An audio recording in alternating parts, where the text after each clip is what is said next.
Good evening peeps, my name is Scripps and welcome back to another speed paint. In this video, the special thing that we're doing, because as you know, every single speed paint is special in and of itself, is that we're going to be continuing our little challenge on actually me trying to see if I can imitate, imitate the art style of a bunch of different very high profile like artists, and more specifically concept artists for video games, just to keep it within the gaming realm still, because I want to keep this channel sort of gaming related.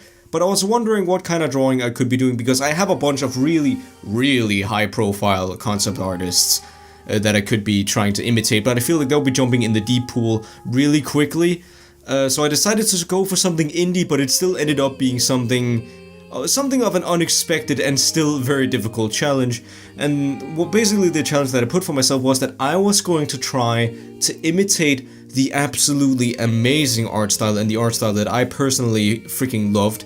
I don't remember when GRIS came out. I think it was in the beginning, I think it was last year, maybe, but I freaking love the art style of this game. It's the art style of GRIS, the Spanish game that I played, that was kind of focused around an impressionistic, I believe that's what you call it, an impressionistic art style with a lot of freaking amazing watercolor in it.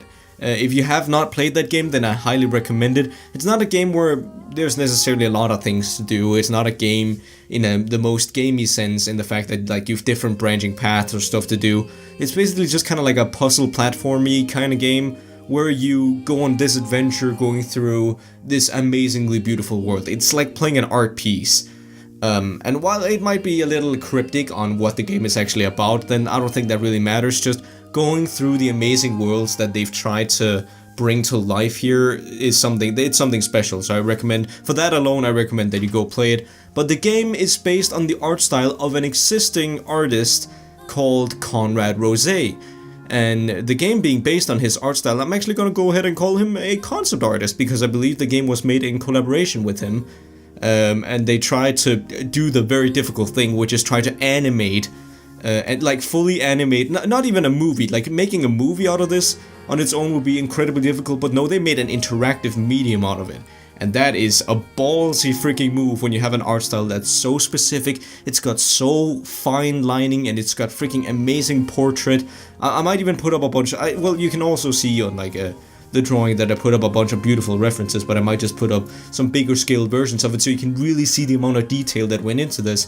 Because not only does it have amazing color, or his artwork, not only does it have amazing color, but it also has some incredibly, fine line work. Like, I don't know about you, but for an indie artist, then it's actually very difficult to draw very thin lines.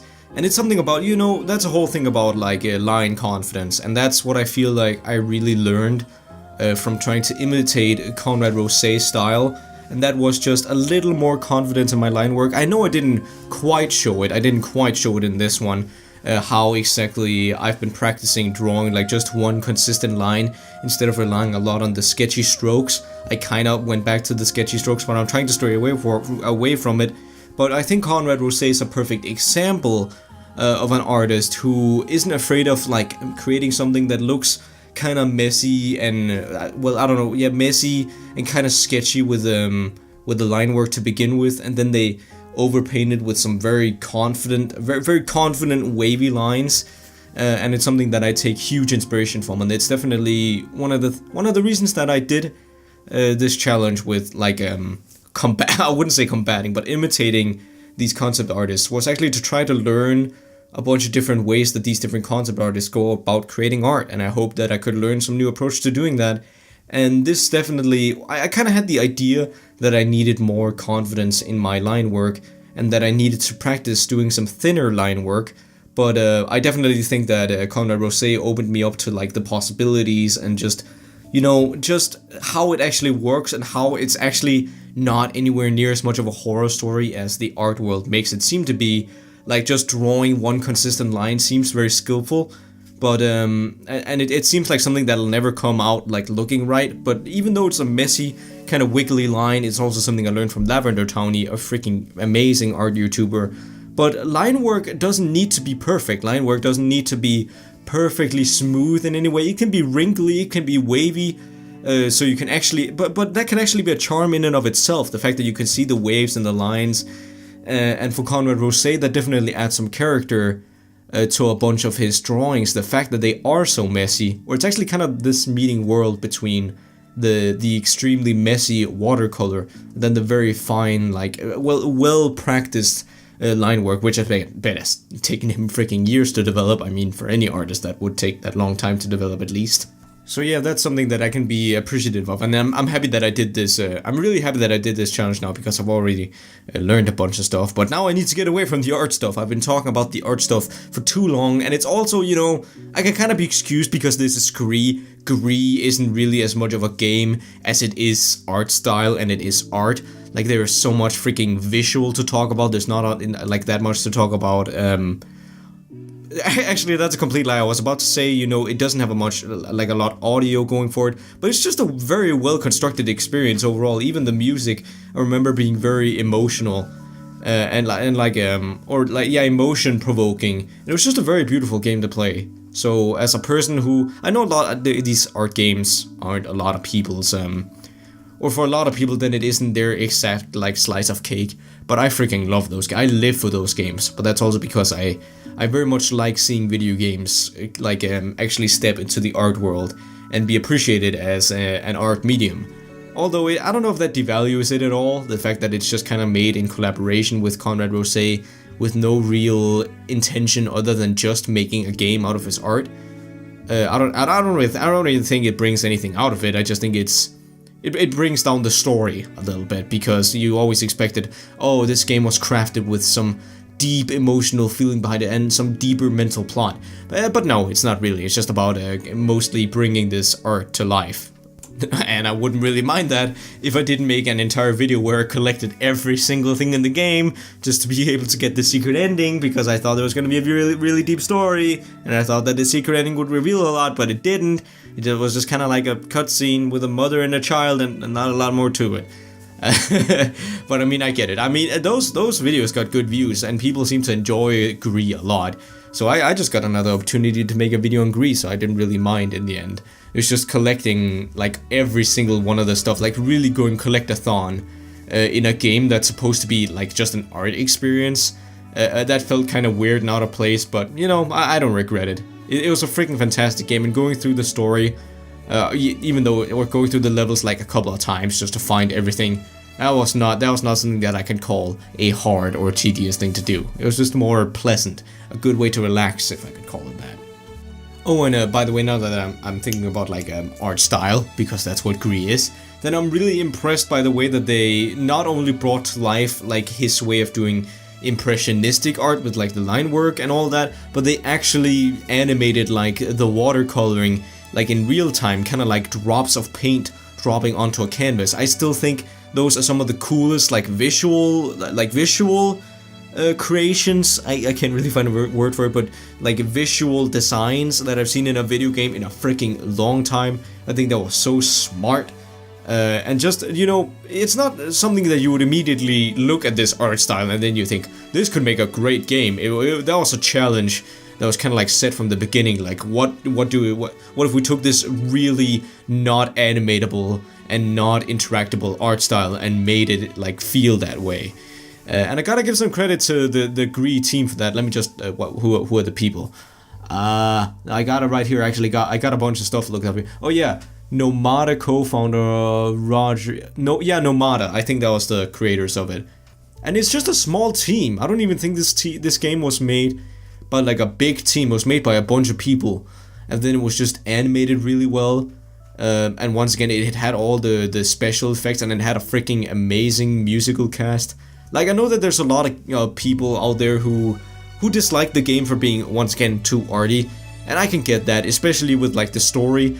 Whenever something seems to kind of go back to the topic of mental illness, or some sort of a sad theme that's going on, everybody kind of like sighs to themselves like, oh, that's kind of cliche, and you can't really roast a game that's about a mental illness. That's why it's sort of used as kind of like a protection against reviewers and stuff.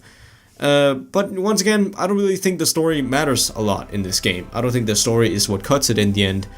I think it's just the visuals and just the audio, the way the whole experience is crafted together, and just how all these different kinds of stimuli can create like a really emotional response. Because I remember I didn't know what the fuck was going on most of the time, and I still think I like shed a tear at a bunch of those moments, especially the one with kind of like the moon and the lady, because you didn't know what was going on, but it was just such a like an amalgamation of human emotion, and that was something really unique to GRIS. And once again, if you have not played GRIS, or if you wanna even watch, or if you wanna play the game along with me, you can do that. The whole playthrough is actually up on my channel, so you can go do that if you want.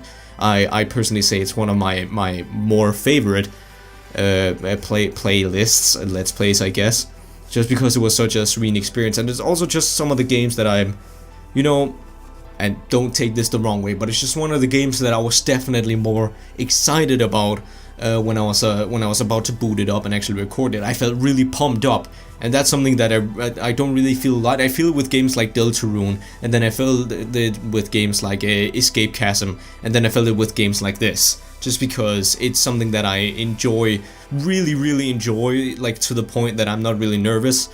And you might say, oh, you don't really enjoy the experiences you play. No, that's not true at all. That's absolutely not true, but it's just when you're a starting YouTuber, and also when you're very insecure about the way you do commentating. Like, for example, me right now, I'm very worried that I speak too fast, or I run out of breath, or I get a shaky voice, or that I might be seeming too fake, that I might be faking it, that I might be, I don't know, not transparent enough. Like, all these concerns, especially as a beginner YouTuber and beginner commentator, then a lot of these doubts, they just sort of overshadow the actual excitement of getting to sit down and play a game, and just play a game that actually seems cool and has a cool premise and that you might actually have fun playing. So a lot of the time those doubts kind of overshadow it, but in these rare cases, I was just so excited to get into this game, just because it looked so freaking beautiful, and I knew it was going to be a good experience, and I knew that I would like be able to enjoy it to the point that commentating would just come naturally. That is oddly the thing about commentating. When you're enjoying yourself the most, the best commentating comes out. When you think about commentating the least,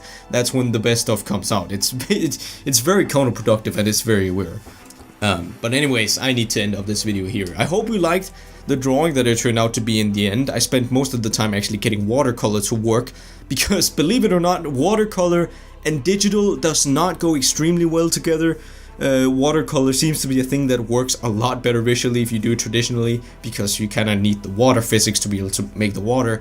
I didn't even know how to use watercolor like brushes and stuff in Photoshop. I thought I was supposed to like drag them around, but apparently you're just supposed to kind of like splash them there, so it looks like a natural splash, and that's what I ended up doing in the end. But it took a while to figure that out, but I'm pretty happy with the result.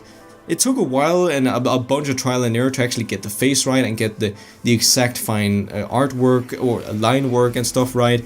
And I made a bunch of shortcuts, you know, just painting the whole body black, so I didn't really need to focus a lot on the limbs and stuff. But I'm really happy with the way the face turned out, and the way that when I got it to work, then I'm really happy with the way that the watercolor and the saturation of those colors really shine through. So I would consider this a success. I did not beat Conrad Roset, not by a long shot, but then again, I didn't really go into this challenge expecting to be able to beat any of these concept artists. But I still think I did a pretty solid job at imitating it. But hey, that's up to you guys. I want to hear you guys' opinion on how this drawing actually turned out, because I am completely biased. But anyways, as you know, it's only gonna get harder from here, so let's appreciate the self-jerking off, the circle jerking off myself here. Let's appreciate the fact that I might be able to do something that looks kinda like the original, because that's gonna be absolutely impossible with some of the concept artists coming up. So, you know, stay tuned for that. But anyways, thank you all so much for watching, and I'll catch you all in the next one. Peace.